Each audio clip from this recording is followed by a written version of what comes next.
আরে রমজান নাকি ডিবি অফিসে কি মনে করে?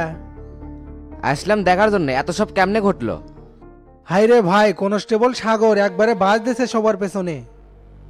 ওই কি কোনো কিছু স্বীকার করছে কার জন্য এগুলো করলো? ভেতরে সেলিম আর শামসু স্যার জিজ্ঞাসাবাদ করিচ্ছে, সব পরপর করে বের করে ফেলে দিবিনি। আপনাকে মিয়া হুশ কম আসছিল, লকআপের মধ্যে বিষ মিশানো খাবার কেমনে দিল? কেমনে বুঝবো কও? সাগর দিয়ে এত বড় অকাম করবি সেটা তো কল্পনাও করিনি। আমার তো মনে হয় এর পিছনে বড় কোনো সাজেস্ট আছে।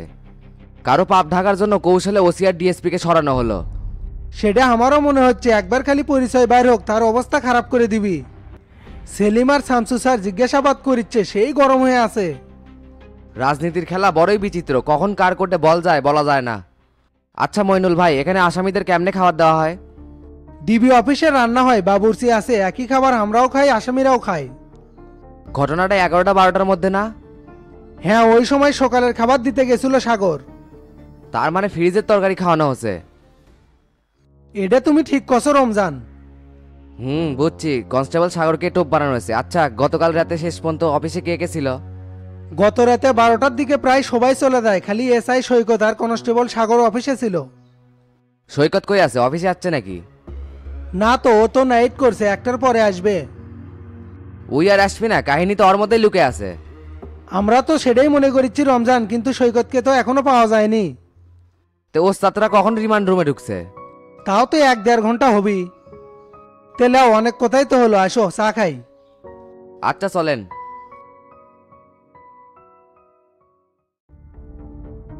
বিশ্বাস করেন স্যার, আমি খাবারে বিষ মিশাইনি, খালি ফ্রিজ থেকে তরকারি বের করে গরম করে দিছি।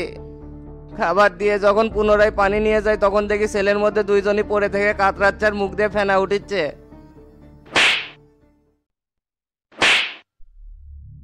এই শালা, খাবার যেহেতু তুই দিছু, বিষ কি তোর বাপে মিশাছে? দেখ, সত্য কথা বল, তাহলে বেঁচে যাবো। আমি সত্যি করছি স্যার, বিষ আমি মিশাইনি। সেলিম ভাই, পুরো ডিবি অফিসের সিসি ক্যামেরা ফুটেজ চেক করছিলেন? চেক করছি, একে ছাড়া তো আর কাউকে দেখা যাচ্ছে না। সেখানে কি দেখলেন? ই কি বিষ মিশেছে? না, ফ্রিজ থেকে তরকারি বের করে গরম করে ছেলে দিয়ে আসে। তার মানে বিষ আগেই মিশানো হচ্ছে। সাগর, ফ্রিজে ওই তরকারি কে রাখছিল? গতকাল অফিসে খাওয়া দাওয়া ছিল স্যার, সেটার তরকারি বেঁচে গেছিল, ফ্রিজ থেকে বের করে গরম করে দিছি। ফ্রিজের এই খাবার দিতে বলছিল কে? সকালবেলা হামিদ স্যারকে জিজ্ঞেস করছিলাম যে ফ্রিজেরটা দিব না বাইরে থেকে খাবার এনে দেবো, উনি বললো যে ফ্রিজেরটাই গরম করে দাও। তখন তুমি কি করলা? আমি ফ্রিজ থেকে খাবার বাইর করে গরম করে অগরে দিয়ে আসি, আর বেশি আমি আর কিছু জানি না স্যার। গত রাতে ডিবি অফিসের শেষ পর্যন্ত কে কে ছিল? আমি আর সৈকত স্যার, সব গেট লক করে টিভি দেখতে দেখতে আমি ওটি ঘুমেছে পড়ছিলাম। আর কম্পিউটারের রুমে সৈকত স্যার কাজ করিচ্ছিল। সেলিম ভাই, সৈকত কই? ওকে কি ধরা হচ্ছে? না তো, ওকে তো এখনো ধরা হয়নি। হামিদ কাজের লোক না, ওর উপর ভরসা করে যে দায়িত্ব দিয়েছিলাম সেটা পালন করতে পারিনি। সেটাই তো দেখিচ্ছি, তে হামিদকে ডাকি এখানে। হ্যাঁ, একে লোকাবে পাঠে হামিদকে আসতে বলেন। এখানে কি আসো? এটাকে লগাবে নিয়ে যাও আর হামিদকে আসতে বলো এখানে। Okay sir. সেলিম ভাই বসেন, হামিদ আসুক। আমার তো মনে হচ্ছে শামসু সৈকতই সব জানে। রাজনীতির দাবার বোটে ভালো সাল পড়ে গেছে সেলিম ভাই, সূত্র তো ফাইনাল চেক দিবার চাচ্ছে। যতই ভালো সেল পড়ে যায়, একবার যদি এর মূল হোতাকে ধরতে পারি সব ষড়যন্ত্র ভেঙে দেবো। আর লিডার তো একটু আগে আমাকে ফোন দিয়ে সেই গরমাগরমি করলো। গরম তো হবেই, বিদেশি মিডিয়াগুলো এমনি তাক জ্বালাচ্ছিল। স্যার, হামিদ সাহেব, আপনার উপর ভরসা করে কি ভুল করছিলাম? এতটাই কেয়ারলেস হয়ে অফিস চালান? আপনার অসতর্কতার কারণে এইসব হচ্ছে। তো সৈকত কই? সৈকতকে পাওয়া যাচ্ছে না স্যার, ফোনও বন্ধ। ওকে ধরার জন্য টিম মাঠে কাজ করতেছে। রাত থেকে সকাল পর্যন্ত সব সিসিটিভি ফুটেজ কি চেক করছিলেন? আমি সেটাই চেক করতেছিলাম স্যার। রাতে বেলা তো ডিবি অফিসে সাগর আর সৈকতই ছিল। 12টা 45 সাগর টিভি দেখতে দেখতে ঘুমায়া যায়। আর 1টা 15 সৈকত রান্না করে ঢুকে ফ্রিজ থেকে পানি বের করে নিয়ে কম্পিউটার রুমে চলে যায়। আমি 100% শিওর এই শালায় বিষ মিশেছে। জি স্যার, আমারও এটাই মনে হচ্ছে, এই জন্য ওকে খুঁজে পাওয়া যাচ্ছে না। আপনার অধীনে উচ্চপদস্থ দুইজন পুলিশ কর্মকর্তা ছেলে ছিল, আর আপনি কি দায়িত্ব পালন করছেন বলেন তো? স্যার, আমি তো বুঝতে পারিনি এমনটা হবে। এখন আর এটা বলে লাভ আছে? যা হওয়ার তা তো হয়েই গেছে। আপনি যত তাড়াতাড়ি পারেন সৈকতকে ধরে নিয়ে আসেন, তাহলে সত্যতা বের হবে। আচ্ছা স্যার। আর সৈকতের গত এক সপ্তাহের কল লিস্টগুলো না এখনই বের করে আনেন। ওকে স্যার, আমি আনতেছি। শামসু, তোমার কি মনে হয় সৈকতকে কে সাজেস্ট করতে পারে? মনে তো অনেক কিছু হচ্ছে, কিন্তু আসলে কোনটা সঠিক সেটা তো বুঝতে হবে।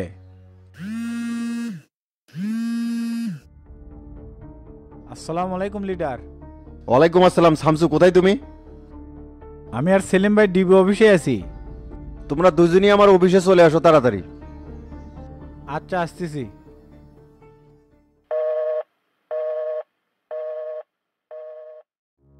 লিডার কি এখনই দাগিচ্ছে নাকি? সেটাই তো বললো, আপনি হামিদের সাথে কথা বলে আসেন, আমি বাইরে দাঁড়াচ্ছি। আচ্ছা যাও, আমি আসিচ্ছি।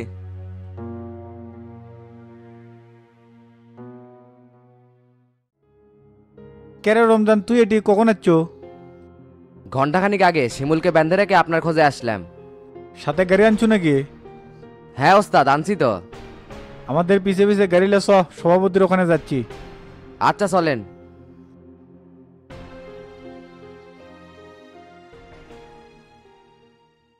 হাবিব, কোনটি গেছিলে তুমি? আমি এনে আমার ছোট বোনের সাথে দেখা করবে গেছিলাম, মতিঝিলে থাকে। তে বাসাত কি এখনই আসলে নাকি? না, অনেকক্ষণ আগেই যাচ্ছি। শামসুর বাড়ি এনে ঘুরে ঘুরে দেখিচ্ছিলাম। তে দাঁড়ে আসো কে, বসো। আচ্ছা বসতেছি। তোমাক কেমবা একাই দেখিচ্ছি, মাস্টার কোনটি গেল? মাস্টারের বলে সেই মাথা ব্যথা করিচ্ছে, রুমে শুয়ে আছে। গুরু, বাসার পিছনের গোডাউনে দেখলাম দুইজনে আটকে রাখছে, কাহিনী কি? আমাকে রে ফ্যাটকিরির তো এরা দুইজনই আগুন লাগাছিল। শামসু এখনো জিজ্ঞাসাবাদই করেনি, খালি রমজান লিয়ে এসে আটকে রাখছে। ঠিকই করছে, শামসুর সাথে পাঙ্গা নিলে ইনকাই হবি।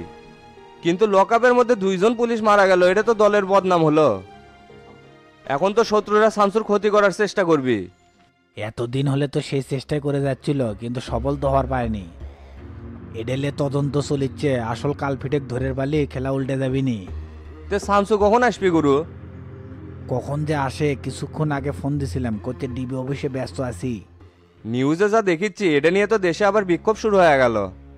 বাঙালি তো আর ভালো কিছু বোঝে না হাবিব, সামান্য বিষয়লে মাতামাতি করে। সন্ত্রাস আর দুর্নীতির বিরুদ্ধে অভিযান চলিচ্ছে, তো এটা কিভাবে বন্ধ করা যায় সেই পায়তারাই করিচ্ছে। তারপরেও শামসুর রানা সতর্ক থাকা উচিত ছিল। এখন যদি এই ইস্যু নিয়ে বিরোধী দল জনতা পার্টি ঘটে দেয়, তখন কি হবিনি? এত লালি আদেশের লয় হাবিব, তে খাওয়া দাওয়া করছ? হ্যাঁ, আমি তো আমার বোনের বাসা থেকে খাওয়া দাওয়া করে আসছি, এখন আর খামু না, পরে খামুনি। আচ্ছা তাহলে বসো, আমি ভিতর থেকে খাওয়া দাওয়া করে আসি। ঠিক আছে, যান।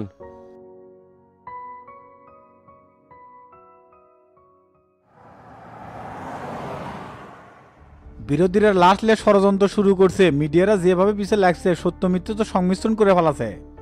এদেরকে চালান করে দিয়ে রিমান্ডে নিলেই ভালো হতো। তখনও তো 4-5 দিনের জন্য আনে রেখে দেওয়া লাগতো, তারা সুযোগ পাশে কাজে লাগাছে। লিডারের যে মন মেজাজ খারাপ দেখলাম, এখন গেলে বানি কি কয়? মন মেজাজ তো খারাপ করবি, বৈদেশিক চাপে আছে যে, তার মধ্যে এই অঘটন ঘটে গেল। এখন যাই দেখি কি হয়, সমস্যা যেখানে আছে সমাধান সেখানেই হবি।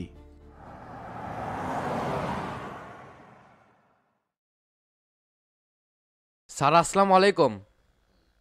ওয়ালাইকুম আসসালাম। বিজয়, বসো। ধন্যবাদ স্যার, বসতেছি। শুনো, পুলিশ ডিপার্টমেন্ট সবসময় তাদের স্বচ্ছতা নিশ্চিত করে, তোমাকে সেটা বোঝাতে হবে। অবশ্যই স্যার, আমার জীবন থাকতে সবসময় দায়িত্ব কর্তব্য সঠিকভাবে পালন করে যাব। তোমাকে খুলনা থেকে এখানে আনার কারণ ডিবি অফিসের সব কাহিনী তো শুনছই। জি স্যার শুনছি, তাদের চালান না করে এভাবে রাখলো কেন? এটা স্বরাষ্ট্র দপ্তরের মন মর্জি কাজ করছে। উপর থেকে খুব চাপে আছি বিজয়, এটার সাথে যারা জড়িত সবাইকে শাস্তির আওতায় আনতে হবে। এটার জন্য কাকে জিজ্ঞাসাবাদ করবা না করবা সেটা তোমার ব্যাপার, আসল কাহিনী বের করার দায়িত্বও তোমার।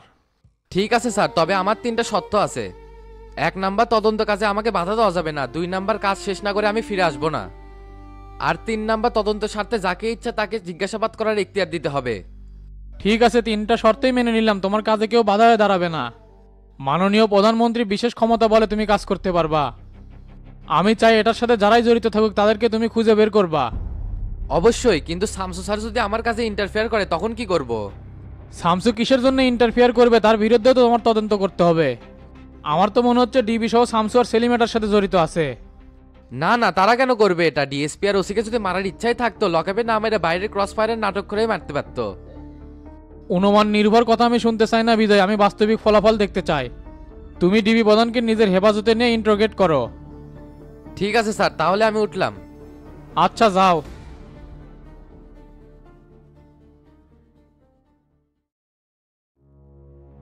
এই ব্যাপারটা নিয়ে পুরো দেশে বিশৃঙ্খলা দেখা দিছে। নাগরিক পার্টি সহ সমমনা ঐক্যফ্রন্ট ও জনকল্যাণ পার্টি সারা দেশে বিক্ষোভ করতেছে। আমি জবাব কি দেবো বলো তো? এদের আন্দোলন দেখে মনে হচ্ছে লিডার আমাকে চাপে ফেলানোর জন্য এটা করছে। এই সুযোগ দিলে কেন? আমি তো বারংবার তোমাদেরকে সাবধান করছি। কি সেলিম, ডিপার্টমেন্টে এগুলো কি হলো? প্রশাসনকে তো তুমি হ্যান্ডেলই করতে পারো নি। প্রশাসনের মধ্যে 30% অফিসার করাপ্টেড, তারা নিজেদের গা বাঁচাতে গিয়ে স্বরাষ্ট্র দপ্তরকে বিপদে ফেলছে। তুমি তাদেরকে কৌশলে হ্যান্ডেল করতে পারো নাই, যার কারণেই প্রশাসনের মধ্যে বিভক্ত দেখা দিছে। এখানে এককভাবে সেলিম ভাই দোষ দিয়ে লাভ কি? এটা তো মুদি করে গেছে। দুর্নীতি বিরোধীর অভিযানে তো অনেকের নামে আসা যায়, তাকে তো গ্রেপ্তার করতে হবে। এখন তাকে ধরবার যায় যদি প্রশাসনের মধ্যে দ্বন্দ্ব দেখা যায়, সেক্ষেত্রে স্বরাষ্ট্র দপ্তরে দোষ দিয়ে তো লাভ নাই। গ্রেপ্তার করবা বিচার করবা ঠিক আছে, কিন্তু দেশের পরিস্থিতি তো বুঝতে হবে। রাজনীতির পথে তো সোজা নাই শামসু, দেখে শুনে দিক নির্ধারণ করতে হবে। জনতা পার্টি চোর বাটপাত দুর্নীতিবাজদের সাথে আপোষ করে চলে না লিডার। সরকারকে চাপে ফেলানোর জন্য বিরোধী দলের এটা একটা নতুন কৌশল। রাজনীতি অ্যাকশনের উপর চলমান থাকে না, যদি কোনো ভুল করি অবশ্যই পথভ্রষ্ট হতে হবে। যে পরিস্থিতি সৃষ্টি হয়েছে এই জনরোষ থামাও কেমনে? মিডিয়া তো জনতা পার্টির উপর মহাবিরক্ত, ঘুরে ফিরে আমাদেরই বদনাম প্রচার করে যাচ্ছে। মিডিয়ায় শত্রুতা শুরু করছে লিডার সিআইডিবির পরিচালক মুন্সিকে ধরার পর থেকে। কেন? আমি তখন বলিনি মিডিয়ার সাথে পাঙ্গা নেওয়ার দরকার নেই? এখন দেখছো হাতে গোনা কয়েকটা টিভি চ্যানেল বিরুদ্ধে সবাই আমাদের নামে বদনাম করতেছে। এ বদনাম করে লাভ হবে না, জনগণের সামনে আমরা সত্যটা ঠিকই তুলে ধরবো। একটা শক্তিশালী টিম তৈরি করছি লিডার, 1-2 দিন সময় দেন, সবকিছু জাতির সামনে তুলে ধরবো। তোমাকে আর কষ্ট করতে হবে না সেলিম, আইজিকে আমি নির্দেশ দিয়ে দিছি এটা তদন্ত করার জন্য। কি বলেন? আইজি সম্পর্কে তো আপনি আগে থেকে অবগত আছেন, তারপরও তদন্তের দায়িত্ব দিলেন মানে? আমি এটা নিরপেক্ষ তদন্ত রিপোর্ট চাই শামসু। আর দলের সভাপতি যেহেতু আমি ডিসাইড আমাকেই করতে হবে, তুমি তো এভাবে বলতে পারো না। আমি যেহেতু দলের সাধারণ সম্পাদক কৈফত চাইতেই পারি। আইজি মোল্লার সাথে মিলে কি কি করছে আপনি সবই জানেন, তারপরও তাকে দায়িত্বে রাখছেন। আমি মনে করি তাকে জিজ্ঞাসাবাদ করলে সবকিছু বের হয়ে যাবে। কে দোষী কে নিরপরাধ আমাকে এখন বলতে হবে কেন? তোমাদেরকে তো দায়িত্ব দিছিলামই, এরকম উত্তপ্ত পরিস্থিতি তো তৈরি করতে বলি নাই। জানি তোমরা সঠিকই করছো, কিন্তু রাজনীতি বলেও তো একটা কথা আছে, সীমানা মেনে কাজ করতে হবে। অপরাধ দমন করতে গিয়ে বিরোধী মতকে মেরে ফেলা যাবে না, তাতে করে বিদেশি শক্তি ফায়দা নিবে। তোমরা গুমগুনের বিচার করবা, কিন্তু প্রশাসনকে তো শত্রু বানিয়ে নয়। আমরা তো এখানে প্রশাসনিক শত্রু বানাতে চাই না লিডার, প্রশাসনই আমাকে শত্রু বানিয়ে নিচ্ছে। তারা যদি তোমাদেরকে শত্রু বানিয়ে নেয় তাহলে সেলিম আর তোমার এটা ব্যর্থতা, প্রশাসনের সাথে তোমরা আঘাত করতে পারো নাই। এখানে ব্যর্থতার কিছু নাই, প্রশাসনের ঊর্ধ্বতম কর্মকর্তার সাথে জড়িত, এদেরকে সাইজ করলে সব ঠিক হয়ে যাবে। আমি এত কিছু শুনতে চাচ্ছি না শামসু, এই ব্যর্থতার দায়ভার তোমাদের সবাইকে নিতে হবে। ড্রাইভার আমরা কেন নেব লিডার? এখানে কি হচ্ছে না হচ্ছে সবই তো আপনি জানেন। সেটা আমরা জানলেই হবে, দেশের মানুষ আর মিডিয়াকে বুঝাবে কেমনে? চিন্তা করেন না লিডার, কি হচ্ছে না হচ্ছে সবকিছু বের করে পরিস্থিতি ঠান্ডা কর্ম। দেখো কি করতে পারো, এরকম করে চললে কিন্তু আর জনতা পার্টি ক্ষমতায় থাকতে পারবে না। আচ্ছা তাহলে আমরা উঠলাম। এ সেলিম ভাই চলেন। না শামসু, তুমি একাই চলে যাও, সেলিমের সাথে আমার কাজ আছে। আচ্ছা উঠলাম তাহলে, আসসালামু আলাইকুম। ওয়ালাইকুম আসসালাম।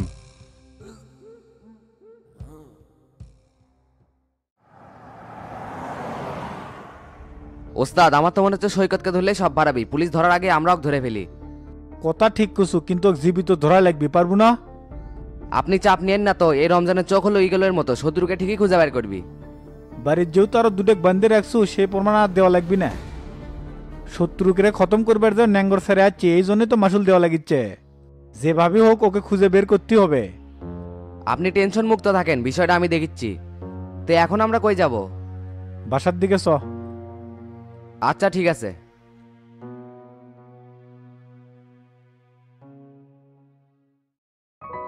কিরে গোল্লা, তুই পুরান বগুড়া গেছু? হ ভাই, আমি এখনো পুরান বগুড়াতেই আছি, একটু পর পরিশোধ বিলে আসিচ্ছি।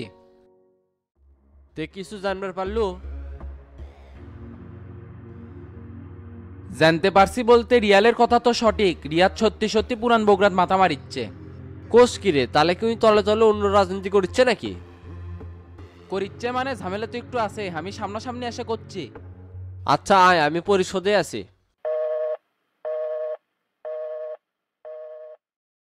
কিরে মিজান, কোনটি রে? তোর পেশাব করা হয়নি? হয়ে গেছে ভাই, আসিচ্ছি দাঁড়ান। এ তাড়াতাড়ি আয়, পরিশোধ বিলে যাওয়া লিখবি।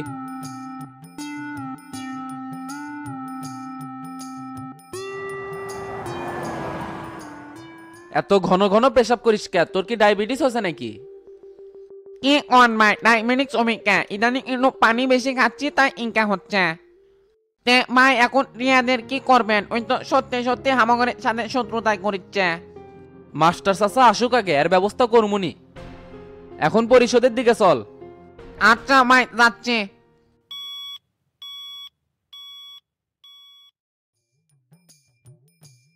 হঠাৎ রেস্টুরেন্টে এসলেন, কেউ আসবে নাকি চাচা? না বে, মাথা ভারী আছে তো তাই কফি খাওয়া লাগবি। আপনার না পেটের সমস্যা, কফি খেলে তোমার পেট গুড়গুড় করবি নি।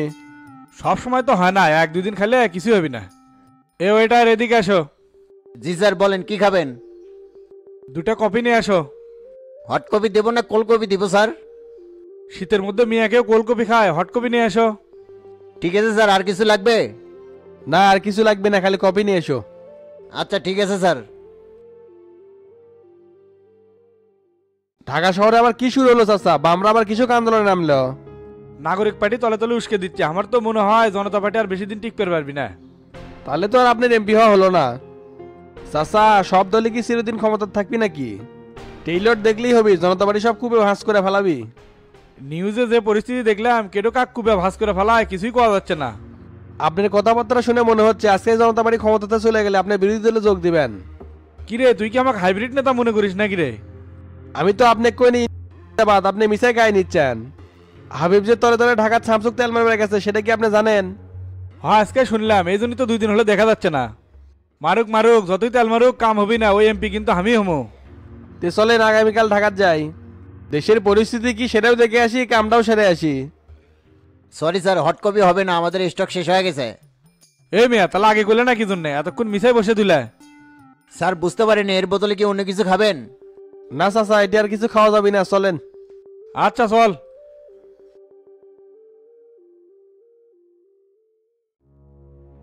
কি খবর বিজয় সাহেব, আপনি এখানে ঢাকায় কবে আসলেন? খুলনা থেকে গতকাল আসছে। প্রশাসন থেকে তো এই মামলার দায়িত্ব আমাকে দিয়ে ঢাকায় পোস্টিং করানো হয়েছে। তাই নাকি? এই মামলার তদন্তের দায়িত্ব আপনাকেই দেওয়া হয়েছে? জি আমাকেই দেওয়া হয়েছে। এখন আপনাকে আমার সাথে যেতে হবে। যেতে হবে মানে? কিছুই তো বুঝলাম না। আপনাকে জিজ্ঞাসাবাদ করার নির্দেশ দেওয়া হয়েছে। আমাকে জিজ্ঞাসাবাদ করবেন মানে? আপনার কি মাথা মুথা ঠিক আছে নাকি? আমার মাথা মোতা সব ঠিক আছে, আপনাকে এখন আমার সাথে যেতে হবে। কোথায় যেতে হবে? আইজি স্যারের অফিসে। এটা বেশি বাড়াবাড়ি হয়ে যাচ্ছে না বিজয় সাহেব? আমি কিন্তু টিভি প্রধান, এটা কি ভুলে গেছেন? সেজন্যই তো এখনো সম্মান দিয়ে কথা বলতেছি। মামলা তদন্ত সাথে আপনাকে আমার সাথে যেতে হবে, বেশি বাড়াবাড়ি করেন না। আচ্ছা ঠিক আছে চলেন, তবে এর ঝাল কিন্তু আপনাকে পেতে হবে। কি হবে না হবে সেটা পরে দেখা যাবে, এখন ওঠেন।